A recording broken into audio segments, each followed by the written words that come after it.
From Beyond by H.P. Lovecraft. Read by Red Bad Andy. Horrible beyond conception was the change which had taken place in my best friend, Crawford Tillinghast. I had not seen him since that day, 2 months and a half before, when he had told me toward what goal his physical and metaphysical researches were leading, when he had answered my odd and almost frightened remonstrances by driving me from his laboratory and his house in a burst of fanatical rage. I had known that he now remained mostly shut in the attic laboratory with that accursed electrical machine, eating little and excluding even the servants. But I had not thought that a brief period of 10 weeks could so alter and disfigure any human creature. It is not pleasant to see a stout man suddenly grown thin, and it is even worse when the baggy skin becomes yellowed or grayed, the eyes sunken, circled, and uncannily glowing, the forehead veined and corrugated, and the hands tremulous and twitching. And if added to this there be a repellent unkemptness, a wild disorder of dress, a bushiness of dark hair, white at the roots, and an unchecked growth of pure white beard on a face once clean-shaven, the cumulative effect is quite shocking. But such was the aspect of Crawford Tillinghast on the night his half-coherent message brought me to his door after my weeks of exile, such the spectre that trembled as it admitted me, candle in hand, and glanced furtively over its shoulder, as if fearful of unseen things in the ancient, lonely house set back from Benevolent Street. That Crawford Tillinghast should ever have studied science and philosophy was a mistake. These things should be left to the frigid and impersonal investigator, for they offer two equally tragic alternatives to the man of feeling and action: despair if he fails in his quest, and terrors unutterable and unimaginable if he succeeded. Tillinghast had once been the prey of failure, solitary and melancholy, but now I knew, with nauseating fears of my own, that he was the prey of success. I had indeed warned him 10 weeks before when he burst forth with his tale of what he felt himself about to discover. He had been flushed and excited then, talking in a high and unnatural, though always pedantic voice. "What do we know," he had said, "of the world and the universe about us? Our means of receiving impressions are absurdly few, and our notions of surrounding objects infinitely narrow. We see things only as we are constructed to see them, and can gain no idea of their absolute nature. With 5 feeble senses we pretend to comprehend the boundlessly complex cosmos, yet other beings with a wider, stronger, or different range of senses might not only see very differently the things we see, but might see and study whole worlds of matter, energy, and life which lie close at hand, yet can never be detected with the senses we have. I have always believed such strange, inaccessible worlds exist at our very elbows, and now I believe I have found a way to break down the barriers. I am not joking. Within 24 hours, that machine near the table will generate waves acting on unrecognized sense organs that exist in us as atrophied or rudimentary vestiges. Those waves will open us up to many vistas unknown to man, and several unknown to anything we consider organic life. We shall see that at which dogs howl in the dark, and that at which cats prick up their ears after midnight. We shall see these things and other things which no breathing creature has yet seen. We shall overleap time, space, and dimensions, and without bodily motion peer to the bottom of creation." When Tillinghast said these things, I remonstrated, for I knew him well enough to be frightened rather than amused. But he was a fanatic, and drove me from the house. Now he was no less a fanatic, but his desire to speak had conquered his resentment, and he had written me imperatively in a hand I could scarcely recognize. As I entered the abode of the friend so suddenly metamorphosed to a shivering gargoyle, I became infected with the terror which seemed stalking in all the shadows. The words and beliefs, expressed 10 weeks before, seemed bodied forth in the darkness beyond the small circle of candlelight, and I sickened at the hollow, altered voice of my host. I wished the servants were about, and did not like it when he had said that they had all left 3 days previously. It seemed strange that old Gregory, at least, should desert his master without telling, as tried a friend as I was.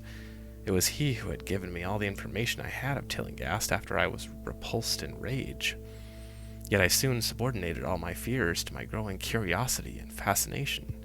Just what Crawford Tillinghast now wished of me I could only guess, but that he had some stupendous secret or discovery to impart I could not doubt. Before I had protested at his unnatural pryings into the unthinkable, now that he had evidently succeeded to some degree, I almost shared his spirit, terrible though the cost of victory appeared. Up through the dark emptiness of the house I followed the bobbing candle in the hand of the shaking parody of a man. The electricity seemed to be turned off, and when I asked my guide, he said it was for a definite reason. "It would be too much. I would not dare," he continued to mutter. I especially noted that his new habit of muttering, for it was not like him to talk to himself. We entered the laboratory in the attic, and I observed the detestable electrical machine, glowing with a sickly, sinister, violet luminosity. It was connected with a powerful chemical battery, but seemed to be receiving no current, for I recalled that in its experimental stage it had sputtered and purred when in action. In reply to my question, Tillinghast mumbled that this permanent glow was not electrical in any sense that I could understand. He now seated me near the machine, so that it was on my right, and turned a switch somewhere below the crowning cluster of glass bulbs. The usual sputtering began, turned to a whine, and terminated in a drone so soft as to suggest a return to silence. Meanwhile, the luminosity increased, waned again, then assumed a pale outre color, or blend of colors, which I could neither place nor describe. Tillinghast had been watching me and noted my puzzled expression. "Do you know what that is?" he whispered. "That is ultraviolet." He chuckled oddly at my surprise.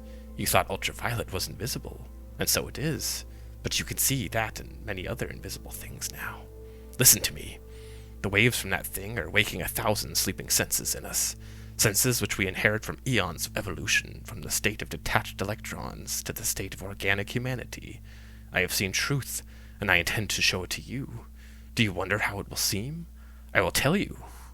Here Tillinghast seated himself directly opposite me, blowing out his candle and staring hideously into my eyes. "Your existing sense organs, ears first, I think, will pick up many of the impressions, for they are closely connected with the dormant organs. Then there will be others. You have heard of the pineal gland. I laugh at the shallow endocrinologist, fellow dupe and fellow parview of the Freudian. That gland is the great sense organ of organs. I have found it. It is like sight in the end, and transmits visual pictures to the brain. If you are normal, that is the way you ought to get most of it. I mean, get most of the evidence from beyond." I looked about the immense attic room with the sloping south wall dimly lit by rays which the everyday eye cannot see. The far corners we are all shadows, and the whole place took on a hazy unreality which obscured its nature and invited the imagination to symbolism and phantasm. During the interval that Tillinghast was silent, I fancied myself in some vast and incredible temple of long-dead gods, some vague edifice of innumerable black stone columns reaching up from a floor of damp slabs to a cloudy height beyond the range of my vision. The picture was very vivid for a while, but gradually gave way to a more horrible conception, that of utter, absolute solitude, an infinite, sightless, soundless space. There seemed to be a void and nothing more, and I felt a childish fear which prompted me to draw from my hip pocket the revolver I always carried after dark, since the night I was held up in East Providence.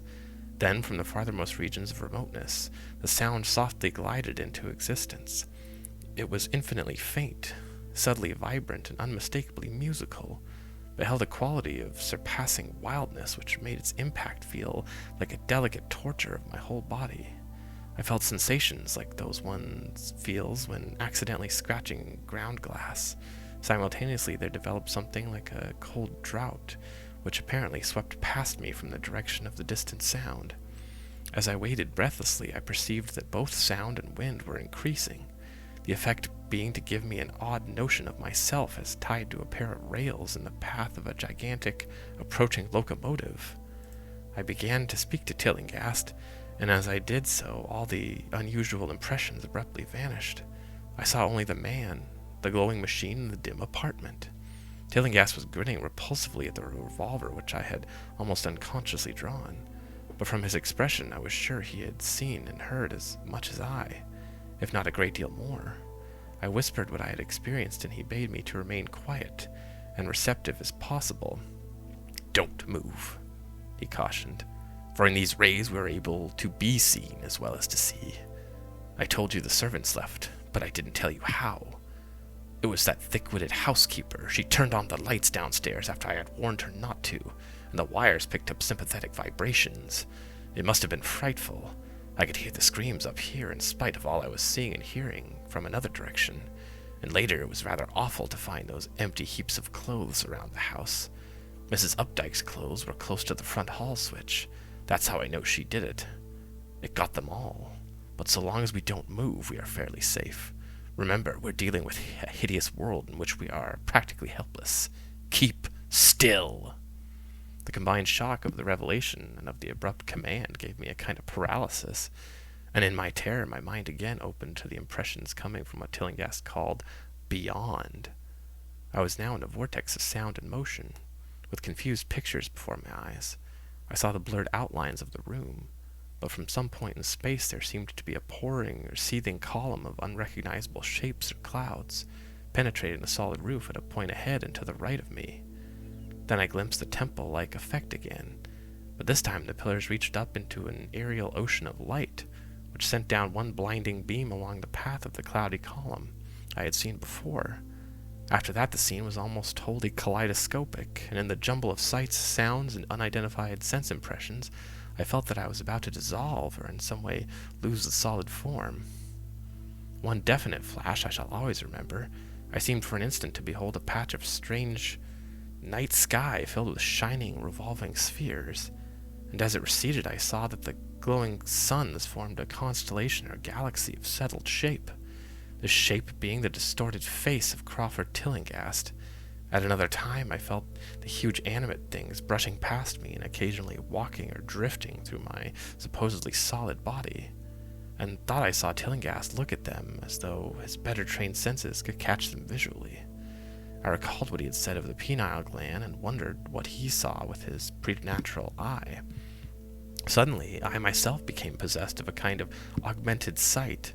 Over and above the luminous and shadowy chaos arose a picture which, though vague, held the elements of consistency and permanence. It was indeed somewhat familiar, for the unusual part was superimposed upon the usual terrestrial scene, much as a cinema view may be thrown upon the painted curtain of a theater. I saw the attic laboratory, the electrical machine, and the unsightly form of Tillinghast opposite me. But of all the space unoccupied by familiar material objects, not one particle was vacant. Indescribable shapes, both alive and otherwise, were mixed in disgusting disarray, and close to every known thing were whole worlds of alien unknown entities. It likewise seemed that all the known things entered into the composition of other unknown things, and vice versa. Foremost among the living objects were great inky jelly-ish monstrosities which flabbily quivered in harmony with the vibrations from the machine. They were present in loathsome profusion, and I saw to my horror that they overlapped, that they were semi-fluid and capable of passing through one another, and through what we know as solids. These things were never still, but seemed ever floating about with some malignant purpose. Sometimes they appeared to devour one another, the attacker launching itself at its victim and instantly obliterating the latter from sight. Shudderingly, I felt that I knew what had obliterated the unfortunate servants, and could not exclude the things from my mind as I strove to observe other properties of the newly visible world that lies unseen around us. But Tillinghast had been watching me, and was speaking. "You see them? You see them? You see the things that float and flop about you and through you every moment of your life? You see the creatures that form what men call the pure air and the blue sky? Have I not succeeded in breaking down the barrier? Have I not shown you worlds that no other living men may see?" I heard him scream through the horrible chaos, and looked at the wild face thrust so offensively close to mine. His eyes were pits of flame, and they glared at me with what I now saw was overwhelming hatred. The machine droned detestably. "You think those floundering things wiped out the servants? Fool, they are harmless. But the servants are gone, aren't they? You tried to stop me. You discouraged me when I needed every drop of encouragement I could get. You were afraid of the cosmic truth.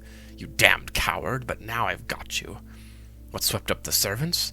What made them scream so loud? Don't know, eh? You'll know soon enough. Look at me, listen to what I say. Do you suppose there are really any such things as time and magnitude? Do you fancy there are such things as form or matter? I tell you I have struck depths that your little brain can't picture. I have seen beyond the bounds of infinity and drawn down demons from the stars. I have harnessed the shadows that stride from world to world to sow death and madness. Space belongs to me, do you hear? Things are hunting me now, the things that devour and dissolve, but I know how to elude them. It is you they will get, as they got the servants. Stirring, dear sir? I told you it was dangerous to move. I have saved you so far by telling you to keep still, saved you to see more sights and to listen to me. If you had moved, they would have been at you long ago. Don't worry, they won't hurt you. They didn't hurt the servants. It was seeing that made the poor devils scream. My pets are not pretty, for they come out of places where aesthetic standards are very different. Disintegration is quite painless, I assure you, but I want you to see them. I almost saw them, but I knew how to stop. You are not curious? I always knew you were no scientist. Trembling, eh? Trembling with anxiety to see the ultimate things I have discovered. Why don't you move then? Tired? Well, don't worry, my friend, for they are coming. Look! Look, curse you, look! It's just over your left shoulder. What remains to be told is very brief, and may be familiar to you from the newspaper accounts. The police heard a shot in the old Tillinghast house and found us there, Tillinghast dead and me unconscious. They arrested me because the revolver was in my hand, but released me in 3 hours after they found it was apoplexy which had finished Tillinghast, and saw that my shot had been directed at the noxious machine, which now lay hopelessly shattered on the laboratory floor.